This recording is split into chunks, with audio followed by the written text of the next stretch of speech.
This here is the largest natural environmental disaster at the hands of mankind ever known to mankind, and yet not many people know about it. So I don't understand why we're not teaching the Aral Sea, the history of this, the environmental catastrophe at our hands.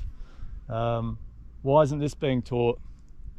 Because this would change a few minds, I think. Salam ala kubra, fellow adventurators. Now, do you guys cast your minds back? If you haven't watched it, then go back and have a little look.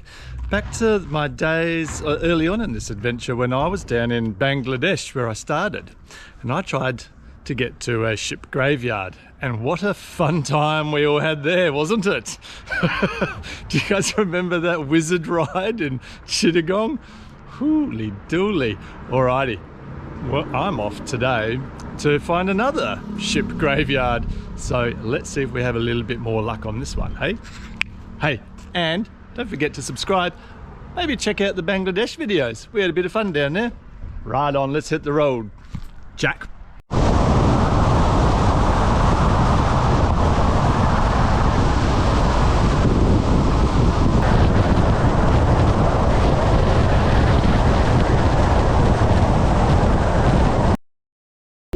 This is a bit glitz and glamour for an area of despair and environmental catastrophe.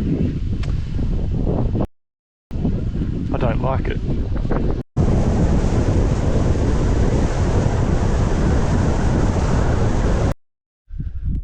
Alright, adventurators. I'm at a place called Muynak. Right now, I'm walking on what used to be a sea bed.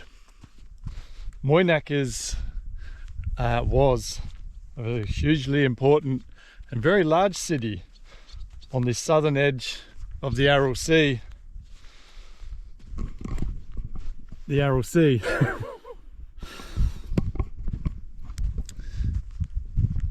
So what happened here, we'll sort of go back a little bit, I guess, to Kozarum civilization, when the Oxus River changed course a little bit south, and the entire area around the Aral Sea, which was the fourth largest body of inland water in the world, and around it was mild weather conditions, good rainfall, and very fertile agricultural lands, as well as forests and flora and fauna flourished, as did civilizations.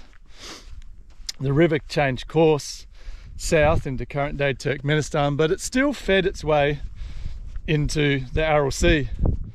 The people of the Khorazm civilization, they moved south to the water, and then in the millennia after that, people started moving up into the new delta area that was created at the sort of more the southern part of the Aral Sea, where the river entered, and then a huge fishing industry developed. So the fishing industry in its heyday here, there was about 500 very large fishing boats. The Aral Sea, as big as it was, there was huge winds would blow up, and so the storms were massive here, like the waves. They had to have big ships and there was a huge catch to get as well. Then sometime in the 1960s, under Soviet government rule, the Soviets decided that they wanted to architect a new industry of agriculture, of cotton, in what was then the old Khorazm civilization grounds where the castles were, which was desert. They wanted to flood those desert plains again, because there was a lot of alluvial soils there. It was a pretty good area, and for thousands and thousands of years. So they thought, this is a perfect area, we'll just divert the course of the water away from the Aral Sea and put it back into those fields there, and that'll be a huge, you know, economic boost to our GDP. We'll be the largest cotton producers in the world. Cotton is a hugely thirsty crop, so it was never really a good idea to put a thirsty crop, divert water from a main river into one of the largest inland seas in the world. And they're still doing it today. All the cotton farming is out there. So what ended up happening with the Aral Sea is it slowly started to recede from major fishing port cities, which housed tens of thousands of people. Muynak itself, I can't remember how many people, but it was one of the first to be affected on the southern fringe of the Aral Sea. And soon, large fishing boats like this, fishing ships, couldn't get to the ports. By the late 70s, the fishing industry had collapsed completely. The waters were too shallow to be able to move around, and the ships were left kind of where they lay, all out on the seabed as the tide went out, essentially from Muynak, which is up here. The tide receded, never to come back again, and the boats kept on going further and further away for fishing grounds, and eventually it became they couldn't sustain that as the distances grew.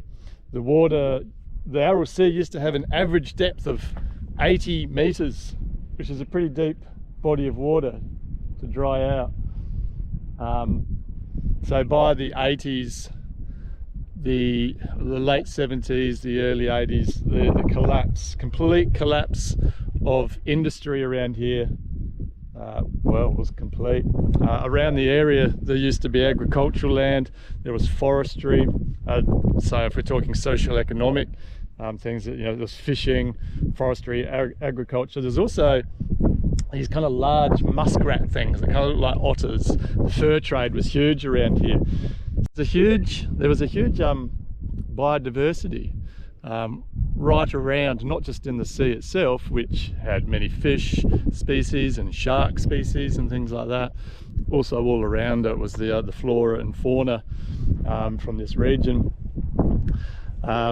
As the waters receded, the waters became more and more salty, and they went from 10 milligrams per litre of salt content to current day. The sea is over in Kazakhstan somewhere, and it's a tiny portion of it is now at about 100 grams per litre of salt.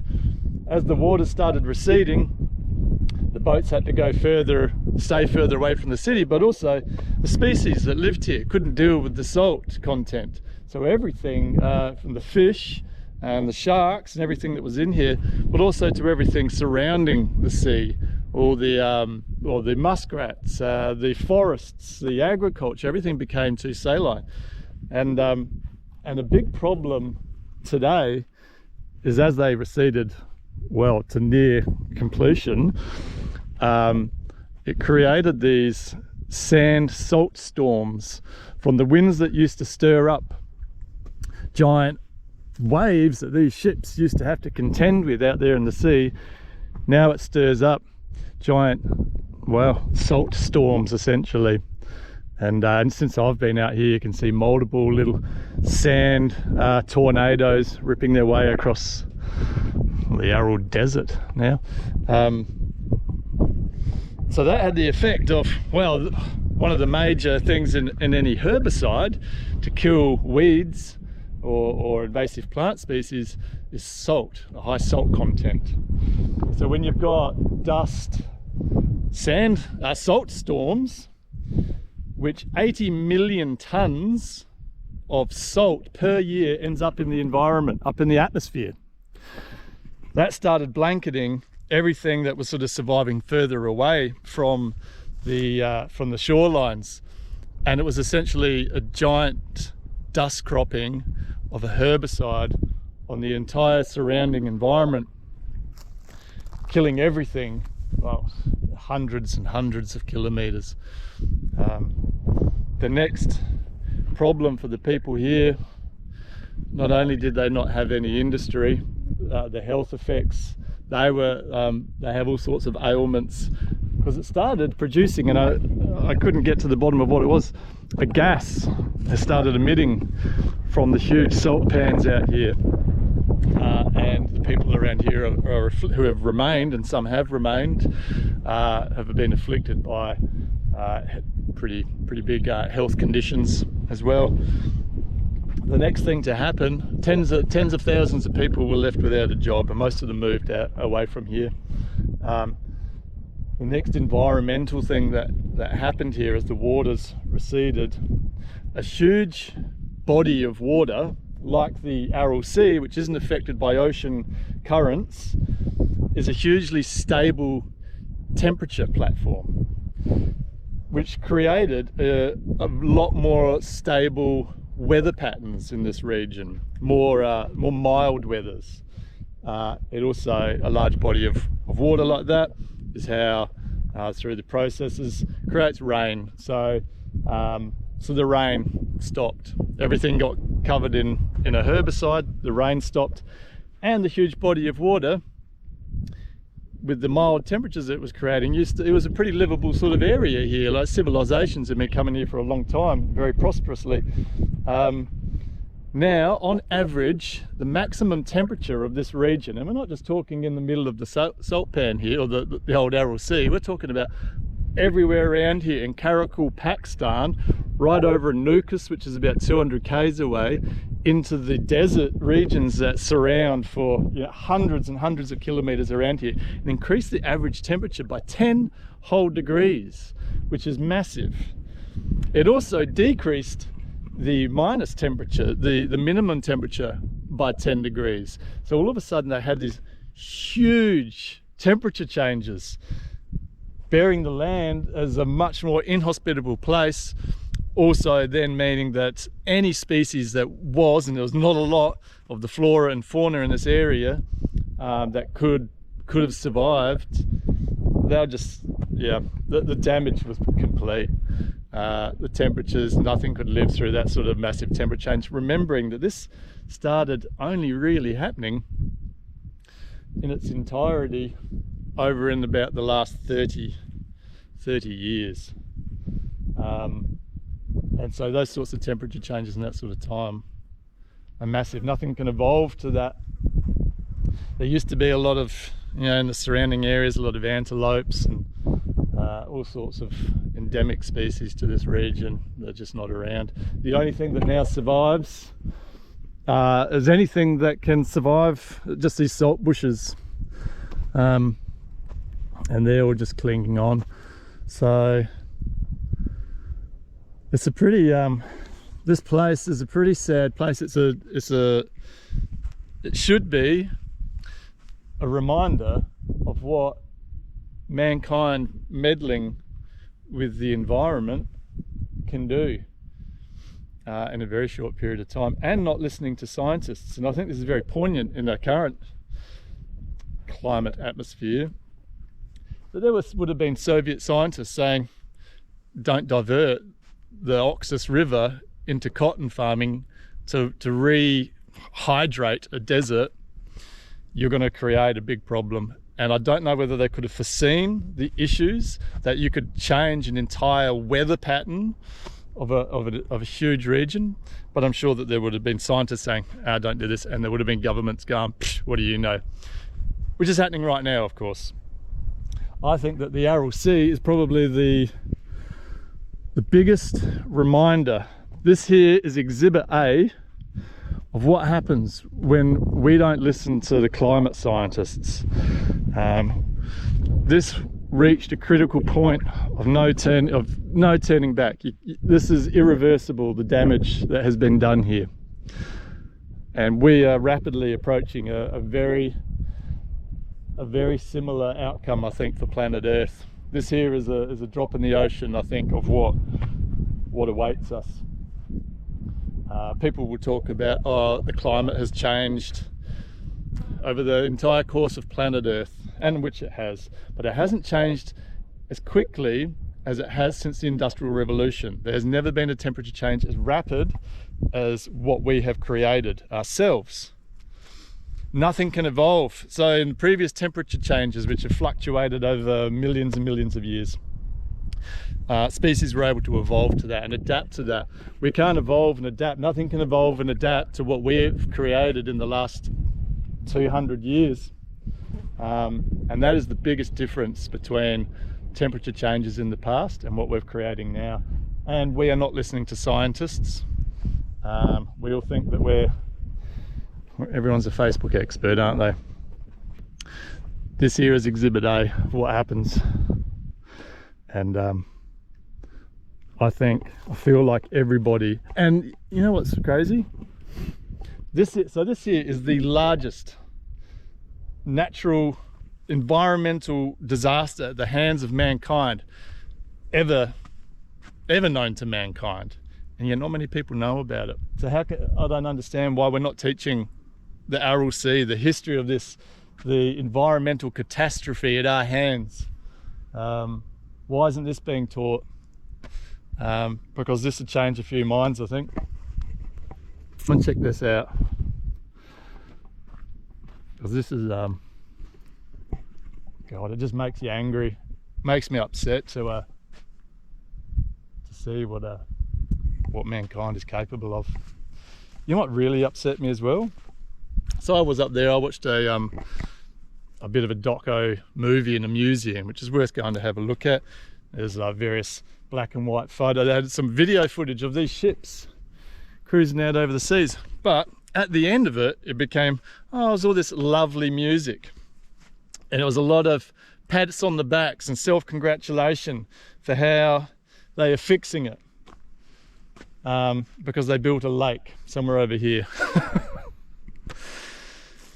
And it was all like, oh, look what we're doing. You're still diverting the waters into cotton farming, mass cotton farming that shouldn't be in this part of the world. And you've essentially built a pond where an ocean stood, and you want to congratulate yourselves. I couldn't. It spent longer on that self-congratulation than it did on the history of what actually caused this. They didn't call it the Aral Sea environmental catastrophe. They called it the Aral problem. God. Here's the Aral problem.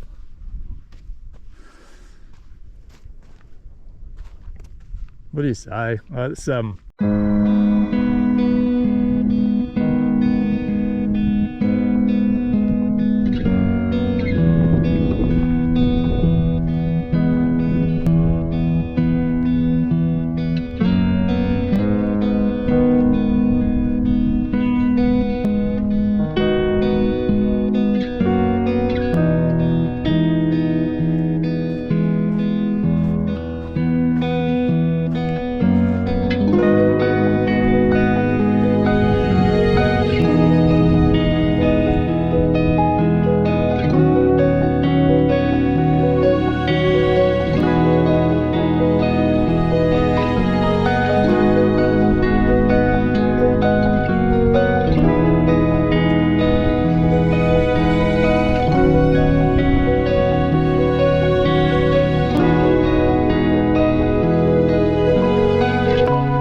before coming here, I kind of had plans that I'd stand up on the brow of the ship here and do a Kate Winslet. The fact is, this is way too sad a place for making fun of, joking around. I had to stop earlier. I couldn't carry on. There's only two places that I've been to in the world that have really got that lump in my throat. where I've really been emotionally lost it. Here is number one. Auschwitz was the other one. I don't think there's any way somebody can go to Auschwitz and not be affected. Just one of the Auschwitz, any of those camps are just such a reminder of how ignorance and intolerance, the cruelty of mankind. This here is a reminder of the stupidity of mankind. But here is the perfect example of what happens when you don't listen to scientists and you play with the environment, and the fact that we are stupid enough through reasons of greed, ignorance and arrogance to carry on a path that's going to lead planet Earth into one large, well, uninhabitable wasteland. On that point of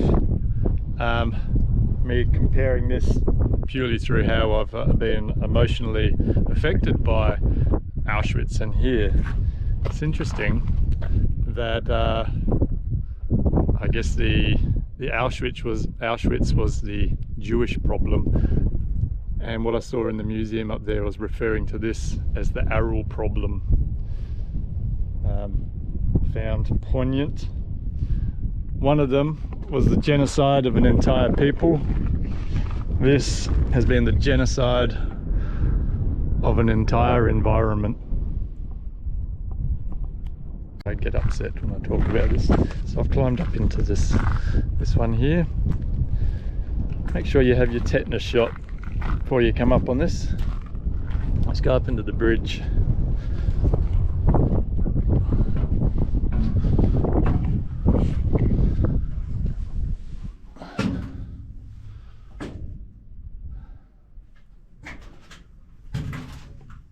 Right on, skipper.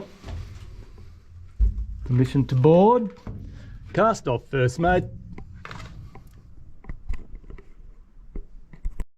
Well, I found the way that I got up here was through scurrying up like a monkey from what would have been the old fish holds and down here, clambering up. But I can't get back down that way. And I'm a long way. I'm gonna have to jump. It's about 3 meters. Can an old body like mine sustain such an impact? Find out after the break. Welcome back. I did it. I came back down the way that it went up. Okay. Let's go find some more ships of the desert. Here you could be referring to camels or ships.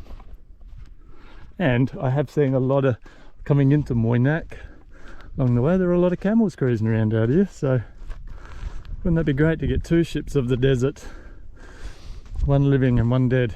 Hopefully the dead one would be the ship, obviously, together in one picture. There used to be 500 of them. They're out there somewhere rusting. The water is now about 200 kilometers away and recessing rapidly. With you'd have to say that the effort of building a lake here is too little too late. I think that eventually it's only a matter of time until it's all gone. But I'm going to go to the water, try to get to the water because it's a long way. It takes like from here about 4 hours to get across to the water. But I'm going to be coming through Kazakhstan on the other side of the Aral Sea. So it's been drying out from here first, because this is where the waters flowed in from the Oxus River that fed this. These would have been some of the shallower areas here, bringing in the alluvial deposits, and deeper off to the other end of it. So the rest of the Aral Sea, what is left of it, is off in Kazakhstan. So I'm going to try to get out to the vast Kazakh steppe to have a swim in the sea. So let's see how I go with that. See? This place has well and truly gone over its tipping point. Planet Earth is rapidly reaching its tipping point. How about let's do something wacky for once and listen to scientists before this dystopian Mad Max landscape becomes planet Earth.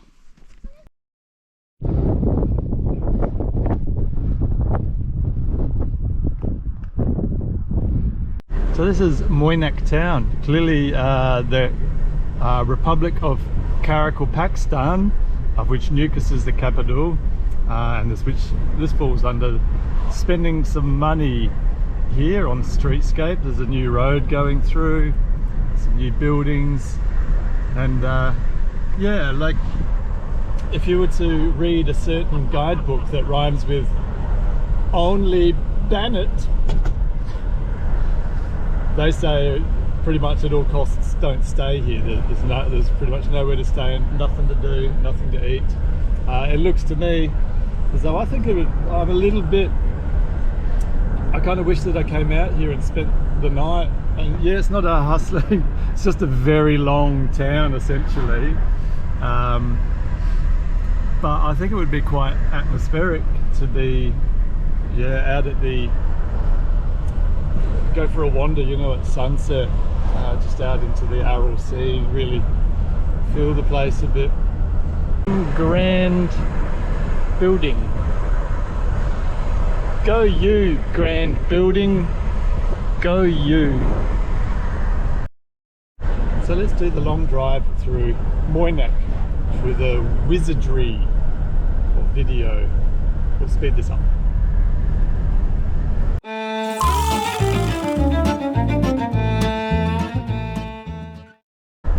Right, that was Muynak. Essentially what we're driving on here, so Muynak was built at the end of a very long isthmus. Isthmus. Is that one of the best English words you know? And on an isthmus. And essentially the side of us here would have been the Aral Sea. We just raised up a little bit and it would have gone off deeper over there. Yeah, so on this long stretch of road you would have driven in to the prosperous city of Muynak. We just went past the big glitzy glamour Muynak sign. I guess why it frustrates me that this is a place of should be a place of mourning. This is a genocide. It'd be like rocking up to Auschwitz and there being a big shiny disco ball out the front of it with Auschwitz written there. Choo, choo, choo. Auschwitz! Come on in! I get that this town cannot live in the doom and gloom and the doldrums of, well, it's not the past, not the present, but yeah. Do you guys get what I'm saying? Do you get me? Isthmus. I'm at a place called Mizdakan. Well, this used to be the second largest city in the Khorazm civilization, and has been here since about 400 BC. But there's some old walls and stuff over here, and a few old bits of the old civilization. We're right up on a kind of a hill here, and essentially used now, and even up until today I've just been wandering around. There's little graves and mausoleums and things, and it spreads right off over to the distance, sort of almost as far as you can see, right to the edge of this whole entire hilltop here that we're on. So I'm not going to go explore over there because that just keeps on keeping on.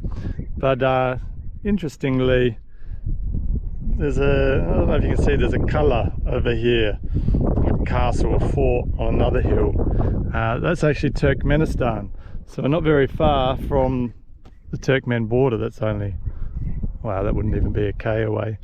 So yeah, I don't know, I didn't even know it was coming here and the guide just kind of yeah, dropped me off, so I've had to wander around. It's one giant cemetery. We'll go down because there's a little bit that I found interesting with these. It looks like, to begin with, it looked like ladders were placed on everybody's grave. I was like, oh, is that so that the dead can climb on out? No, I reckon after closer inspection, because every one of them has it, they look like what they would have carried the bodies up the hill on. They're like stretchers essentially. See if we can find a good example. Here's a good example of one. So yeah, you can see here it's got like the handles for carrying them, and you would have laid old mate down on that. And every one of them, even babies, have them. They're carried. Yeah, so all across here, a lot of them are sort of like all caving in. It's not a place I'd like to be at night time, I don't think. So anyway, it's barely a place I want to be at any time. So hanging around cemeteries ain't my thing, especially on a hot 40-degree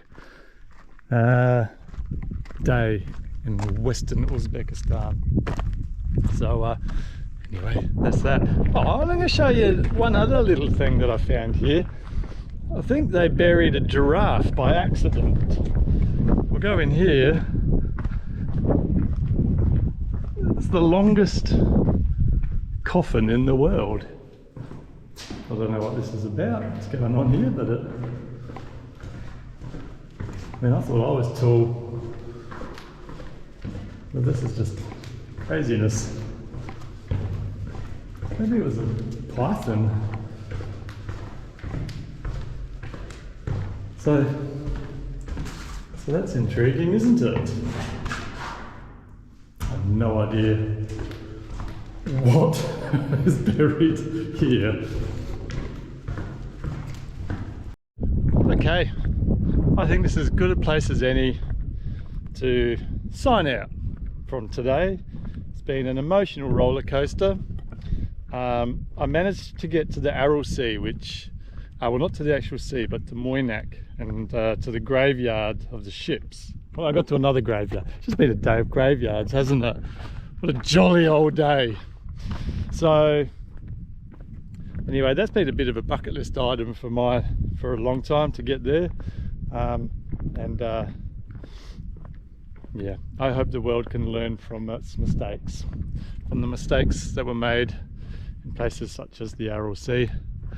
But anyway, I think it's time to get out of the heat, out of the desert, out of the desolation and despair and what else are the D words? There's plenty. Shut up, J-Mac. So let's just say sayonara. Thanks for coming along on my little journey. I hope you guys enjoyed it, and stay tuned. Same bat time, same bat channel. Okay, see you later.